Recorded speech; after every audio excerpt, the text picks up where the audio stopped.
avec le sérieux et le souci de la dentelle que nous lui connaissons bien, mais aussi, je pense au travail effectué par les services qui ont dû innover et faire preuve d'imagination sur les aspects juridiques de ce nouveau schéma de promotion des achats responsables, car c'est souvent dans les détails, dans les aspects et les détails les plus techniques que se trouve la réalisation de nos ambitions politiques.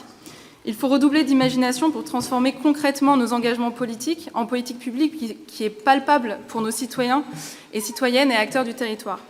Je salue donc l'ambition de ce projet qui reflète notre désir d'exemplarité, car je crois profondément que lorsqu'on s'engage sur un programme politique, on dit ce qu'on fait et on fait ce qu'on dit. Et du coup, la commande publique, c'est vraiment notre premier outil pour concrétiser cette exemplarité. Nous le voyons, du coup, ça a été évoqué lorsque nous choisissons de remplacer les couches jetables par des couches lavables dans nos crèches municipales, et je salue ma collègue Hélène Nolin qui doit en être plus que ravie.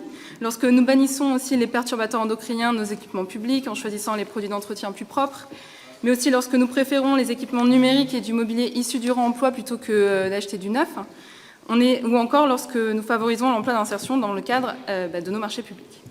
La commande publique, c'est 10% de notre PIB national. Ça a été évoqué à maintes reprises. C'est donc une arme puissante pour faire bouger les lignes et transformer en profondeur nos modèles économiques.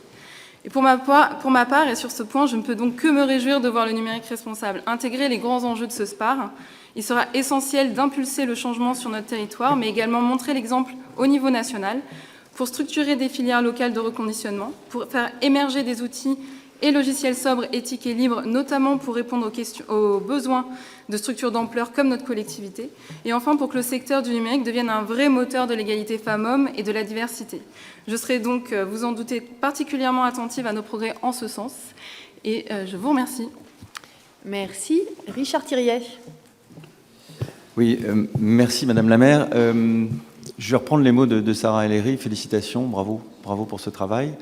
Bravo aussi pour la qualité de la rédaction, parce que j'ai compris tous les mots. Parfois, il y a des rédactions que je ne comprends pas, mais là, j'ai compris tous les mots. Donc